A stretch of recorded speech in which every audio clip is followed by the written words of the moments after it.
everyone, and welcome back to When the Cookie Crumbles. I'm Susan Reddick, and I'm your host. And today, I've got a really good guest for us. I have Commissioner Regina Hill with us. Hello. Hello, Susan, and thank you for having me. Oh my God, I'm so excited. I'm such a big fan. And we just saw each other. We just danced together. I'm going to get to that later because that was so good, and I want to tell everybody about it. But I wanted to have you on. I see all the hard work you're doing. You are such a fighter for the community.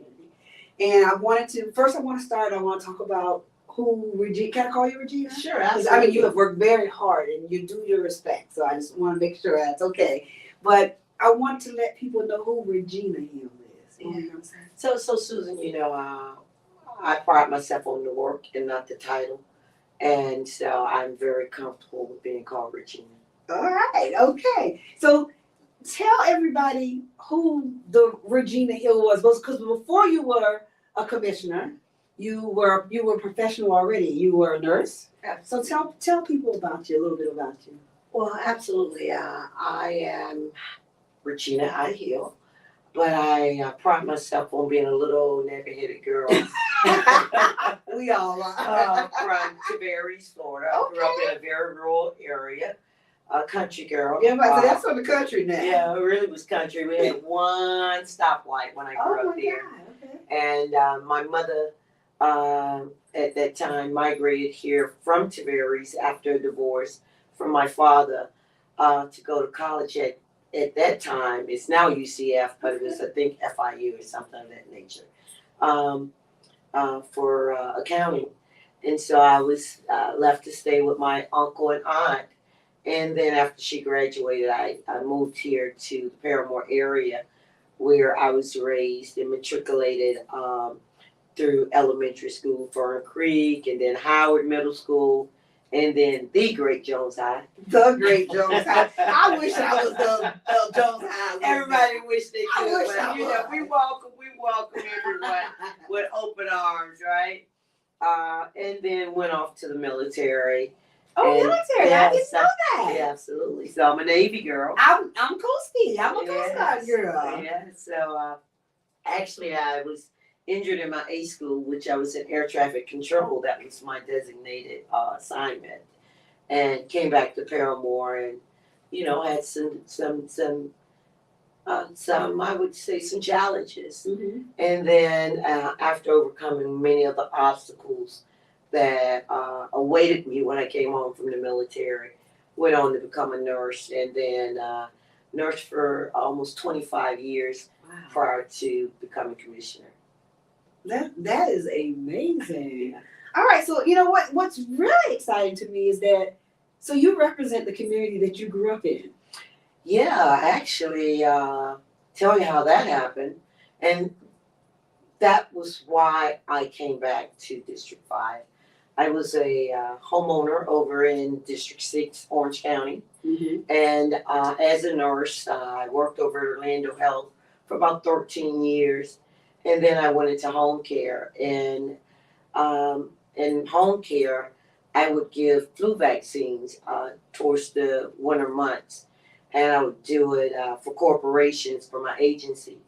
And I was on my way downtown Orlando in one October. And I was feeling a little blue, don't quite know what was going on at that time in my life. But I wanted to sit in the neighborhood park there where I grew up, where I had so many fond memories of growing up in Paramore and Callahan Park, playing basketball, eating free lunch. Yeah. Just having a great childhood with all my friends. And when I got to that park to do some charting and wait to go give those vaccines, I got out my SUV and I saw children sitting on the ground. Okay. And I'm like, wow, these kids sitting on the ground. And I went to go sit on a bench and there was no bench. I went around the park and there were no benches or tables in that park. And I went inside the building and I asked why was there no benches or tables in the park I grew up in, because that was my park, right? Yes. And they didn't have an answer for me. So this is just the way it is. it's just the way it is. Yeah. So these benches have been removed for years. And because I lived in the county and I went on with my life, I had no knowledge of that. And after I gave those vaccines, I went to City Hall to ask questions. Had never gone to the new City Hall. My business was in the county. When I say my business, meaning all my affairs Yes. that I tend to were county issues. And I just kept getting ignored. Nobody had an answer. I went back to City Hall again, emailed my the commissioner of that time, and they never answered the phone, never responded to the email.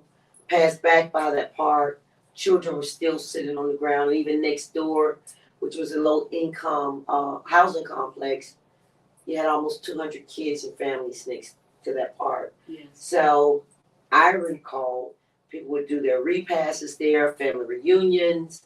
They would do all type of activities because, of course, you know, being low earners, you can afford event spaces. Exactly. So that was the event space.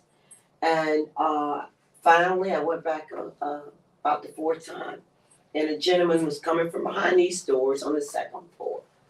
And, you know, at that point, I was Regina Hill from Paramount. Okay, you was mad. I was mad. I wanted to You're nurse. from the block. I was Okay. Regina from the block. And somebody would say, "Oh, ma'am, can I help you?" Now Yeah, they're yeah. paying attention. Yeah, they were paying attention. And I told him what the dilemma was. He said, "Well, I don't know, but here's a number. Go speak to our recreation director, and they could fill you inside." Went to the Primrose area where the facility was, and said, "Ma'am, I wish I could help you, but unfortunately, I can't. Those benches were removed because we had a problem with those that was homeless, and they were doing unbecoming things in the community, in that park." And So they didn't want them to have no place to sit. or they didn't want. That was their way of remedying some of the issues that was creating problems in the park. But then you punish the people But who you're live there. punishing the people that live in the community. Exactly. And he said, "There's nothing I can do because the commissioner of this district had those removed. They would have to replace them." I said, "Well, there's something I'll do then. I'm gonna run for office." And it was park benches and tables. It wasn't for a title, it wasn't for prestige. So I had to pack up my home that I had been in almost 20 years, put everything in storage because the city has an ordinance that you have to live in that district for a year before you can even attempt to there was run a for little office. controversy about that. I remember someone had a problem with it and they were talking about it on the news. Yeah, or something like that. well, they had a problem with me, not the ordinance. Yeah. The ordinance was in place, so I moved out of my place, not knowing if I was gonna win, knowing that I had a pass, but I knew that God was sending me, and I went, because my past was all behind me. I had been a nurse for 20 years at But you that know point. what? I remember when you won. I remember the signs you had. You had on a red suit and blonde hair, nappy yes. And I have never been more proud because they threw everything at you. Yeah. Anything that you could have done from 5 years on, you know, they threw it at you. 20 years. They went back 20 plus Oh years. my Remember, I had God. been a nurse Yes, for 20 years, yes. so I had to go before a board and But all that. but you did not stop fighting. Oh, no, because I knew who I was Yes. and whom I was. And I knew what they were saying about me wasn't so because God had already forgiven me Yes. for what I had did. And the only person I had hurt at any time was Was myself. yourself, okay? Right. Yes. Did no harm to anyone. Oh my God. All right, and so it was bigger than me. I decided to cut those scabs and wounds that were already closed Yes. back open for something greater than myself. I moved out of my home, which was a 5-bedroom, 3-bath home. And you know what? I have to tell you, you're braver than me because, you know, like I don't like the people to be scrutinizing me, you know. We all got, if we bend over some skeletons that'll fall out of our shirt or something, you know. Yeah. So you were so brave. I was so proud of you, but I've never heard that story. That's an amazing story. Yeah. That you came back to the community to fight for the community, which I was just in the I was just at a drive-in movie. Yeah. That was an amazing night. And you know what? I mean, I expose my grandkids to stuff all the time, but that's the type of stuff they do in College Park and stuff all the time. But you brought it right to your community. You know what? I want to bring. We're gonna have to have a part two. Yeah. I want to talk about that because that night was big. Okay, so tell me real fast though, what do you think was one of your biggest challenges when you won? Well, I Real think one of fast, my and that'll lead us into our next. I think it's acceptance because people thought because they did not know me and because I had blonde hair and I had a past that they thought that I wasn't capable, qualified, nor should I be a commissioner. Mhm. That I should just sit on the sidelines and be this person that they thought I should be, Yeah. which was what they think of most people that have redeemed themselves, that possibly were convicted felons, that they only had a place underneath the tree Mhm. with a Coke 45 in their hand, Yeah. doing mediocre things or absolutely doing nothing. So that was it. I think it wasn't an obstacle for me Mhm. because I knew who I was. When I walk in a room, I already know that I'm a jewel of Christ. So it was an obstacle for them to accept me in my authentic self. I didn't have to put on pearls, and I wore nappy blonde hair. So it was an obstacle for them to accept the authentic Regina Hill. This is good. You know what? We're gonna have a part two because you got so much to tell. But to me, you have enlightened me. That's like a lifetime movie. You know, I'm saying the story that you just told where you came back to your community, so I'm gonna fight for the community, and you've been fighting, never stop fighting.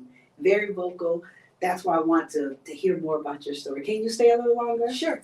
Okay, great. So what we're gonna do is I'm gonna wrap this up, and you guys out there need to stay tuned because we're coming back with part two with Commissioner Regina Hill. I'm doing big things now. I got the commissioner sitting next to me.